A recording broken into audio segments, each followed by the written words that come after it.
नमस्कार, आपका मेरे चैनल में स्वागत है। आज मैं आपको छठ मैया की सच्ची कहानी सुनाने जा रही हूँ। अगर आपने मेरे चैनल को अभी तक सब्सक्राइब नहीं किया तो सब्सक्राइब कर लीजिए। साथ ही बेल आइकॉन पर क्लिक जरूर कीजिए, जिससे हमारे वीडियो के नोटिफिकेशन आपको मिलते रहे।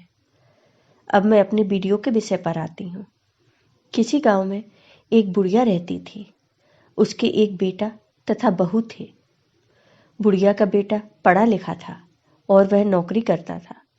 बुढ़िया की बहू भी पढ़ी लिखी और नए जमाने की थी। बुढ़िया छठ माता की सच्ची भक्त थी। वह छठ माता की पूजा बड़े श्रद्धा भाव से करती थी। लेकिन बुढ़िया की बहू की पूजा पाठ में कोई रुचि नहीं थी। वह कभी भी पूजा पाठ नहीं करती थी और न ही भगवान पर विश्वास करती थी। इधर बुढ़िया नियम पूर्वक पूजा पाठ करती थी और भगवान पर विश्वास करती थी। इसी वजह से दोनों सास बहू में आए दिन कहासुनी होती रहती थी। दोनों में इसी बात पर झगड़ा होता रहता था। बहू कहती थी ये सब अंधविश्वास की बातें हैं, पूजा पाठ से कुछ नहीं होता। लेकिन बुढ़िया ऐसा नहीं मानती थी।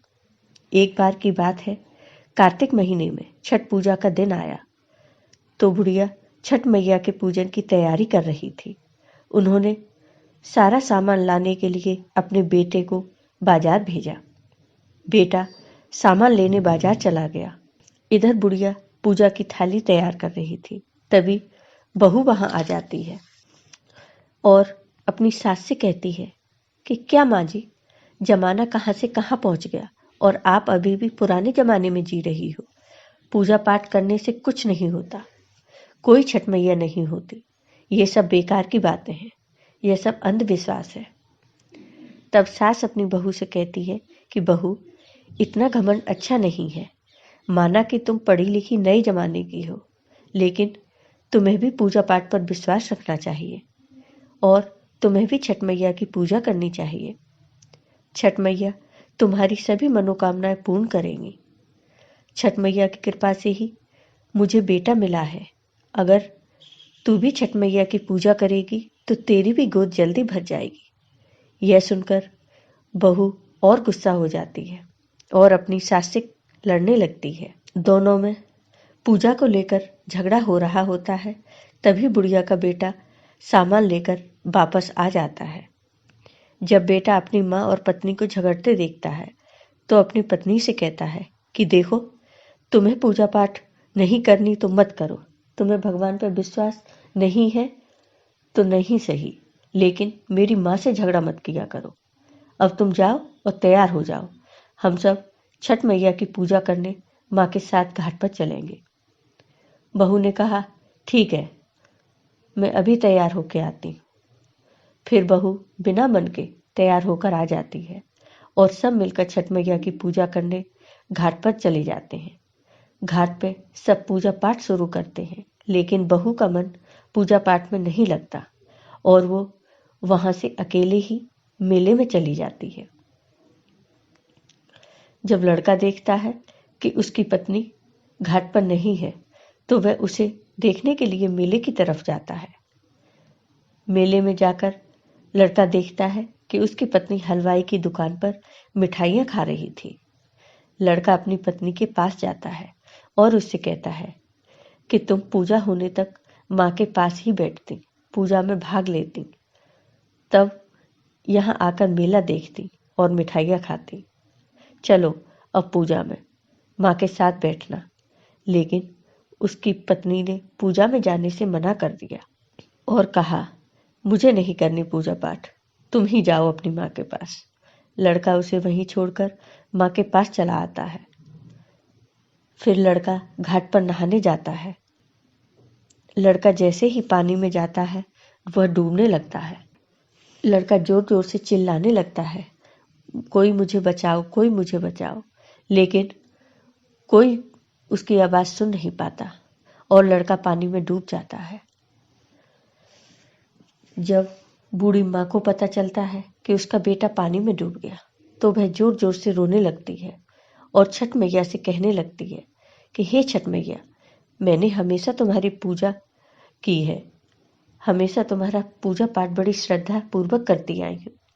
मुझसे ऐसी क्या गलती हो गई जो तुमने मेरी गोद सूनी कर दी? मैं तो घाट पर तुम्हारी पूजा करने आई थी। हे छठ मैया, तुमने ऐसा क्यों किया? मुझे इतना दुख क्यों दिया? उधर मेले में सभी लोग चिल्ला रहे थे, कोई पानी में डूब के मर गया, कोई पानी में डूब के मर गया। जब बहू ने यह चिल्लाते हुए सुना तो वह दौड़कर घाट पर आई और उसने देखा कि उसकी सास रो रही थी और पति पानी में डूब के मर गया था। तब बहू पागल सी हो जाती है और अपनी सास से कहने लगती है, मैंने तुमसे कहा था पूजा पाठ से कुछ नहीं होता, सब बेकार की चीजें हैं, सब अंधविश्वास है, कोई छठ मैया नहीं होती। लेकिन तुमने मेरी बात नहीं मानी। अब तुम्हारी वजह से मेरा पति पानी में डूब के मर गया और वह भी जोर जोर से रोने लगती है। तब वहां खड़े सभी भक्त छठ मैया से प्रार्थना करने लगते हैं और कहने लगते हैं, हे छठ मैया, इस बुढ़िया का बेटा वापस कर दो। माँ तो दयालु है, सबकी विनती सुनती है। तभी नदी में एक लहर उठती है और लहर के साथ ही बुढ़िया का बेटा वहां आ जाता है। लड़के को देखकर सब बहुत खुश होते हैं। बुढ़िया अपने बेटे को देखकर जोर जोर से रोने लगती है और बहू भी अपने पति को वहां देखकर खुशी से जोर जोर से रोने लगती है। वहां खड़े सभी भक्तों की आंखों में भी आंसू आ जाते हैं। तभी अचानक वहां छठ मैया प्रकट होती है और बहू से कहती है कि मेरी बेटी, मैं कभी अपने भक्तों का बुरा नहीं करती। मैंने तुम्हारे अंदर से अज्ञानता का जो पर्दा पड़ा था उसे हटाने के लिए ही तुम्हारे पति को डुबोया था। तो हे पुत्री, मैं अपने भक्तों को कभी कष्ट नहीं देती। जो मेरी पूजा अर्चना करते हैं मैं कभी उन्हें दुख नहीं देती, कभी उनकी गोद सुनी नहीं करती। इतना कह के छठ मैया वहां से चली जाती है। फिर बहू के मन में भी पूजा पाठ करने की जिज्ञासा होती है और वो अपनी सास के साथ छठ मैया का पूजन बड़ी श्रद्धा भाव से करती है। छठ मैया का पूजन करने के बाद बुढ़िया अपने बेटे बहू के साथ खुशी खुशी घर चली जाती है। यह सब देखकर वहां खड़े सभी भक्त छठ मैया की जय जयकार करने लगते हैं। सभी की आंखों में आंसू आ जाते हैं और सब खुशी खुशी छठ मैया का पूजन बड़े श्रद्धा भाव से करते हैं। तो हे छठ मैया, जिस तरह आपने बुढ़िया के बेटे और बहू और बुढ़िया पर अपनी कृपा की, उसी प्रकार अपने सभी भक्तों पर अपनी कृपा बनाए रखना। जय हो छठ मैया की। आपको ये वीडियो पसंद आया हो तो कमेंट बॉक्स में कमेंट करके जरूर बताइए। साथ ही मेरे वीडियो को ज़्यादा से ज़्यादा शेयर करिए। धन्यवाद।